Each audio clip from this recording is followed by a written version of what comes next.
My name's Alyssa Palmer, and these are my parents. And then these are my good friends, Steve and Steph. What these two couples have in common are they both are considering cohabiting. Cohabitation being defined as two people with a sexual relationship that live within the same household. Now, when I tell most people that my parents aren't married, have never been married, and don't plan on it, I get a lot of strange looks and questions. But if I casually mention that I have friends in their mid-20s that are living together, it's pretty well accepted. This is pretty interesting considering not a mere 40 years ago, you would have been strongly socially stigmatized for even considering living with someone of the opposite sex out of wedlock. But this is obviously not the case today. According to the University of Michigan study by Penelope Hong, 60% of women in their 30s have cohabited, and 62% of marriages begin as cohabitations. Even according to the 2007 and the 2010 census, the amount of cohabiting households has risen from 6.4 million to 7.7 million. That is a 1.3 million jump in just 3 years. A lot of social scientists have been debating on what the reasoning behind this is, and they name reasons like women's rights and their ability to be independent of men, the need for higher education, which is of course pushing the marriage age back because we're focused on becoming educated, and even the loss of traditional values and religious values within wide American culture. But when we ask each individual couple why they have chosen to cohabit, we get a little bit of a different answer. They want to know, are you right for me? They're testing their relationship for the next level or even for marriage. In fact, 50% of men and 56% of women had cited this as the reason for going into cohabitation. This is obviously influenced by the divorce culture within America.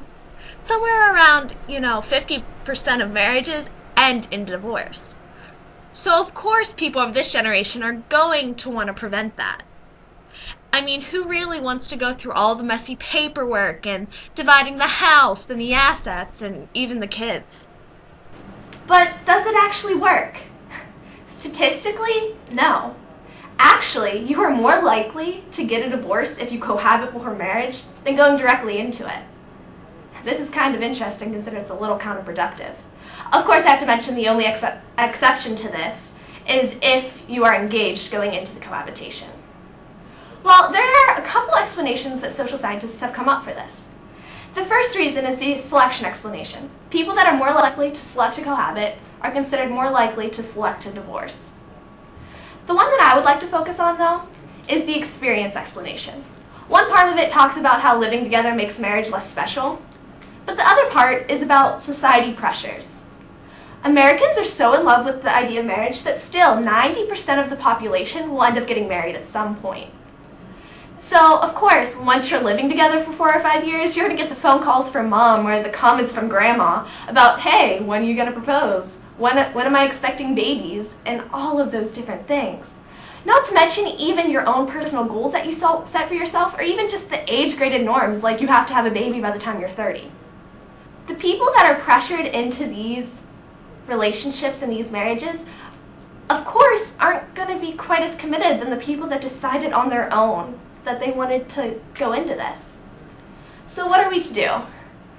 Well, if you want to have a great marriage, in my opinion, if you want to have a working relationship, communication, of course, is key.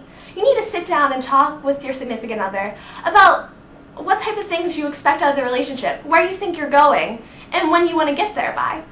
This was the fundamental difference found between those who did and did not get a divorce. Marriage and strong relationships are not just about the ring on the finger. My parents have been happily together for 20 years, but they talked and understood exactly what they both wanted. You have to be a decider, not a drifter.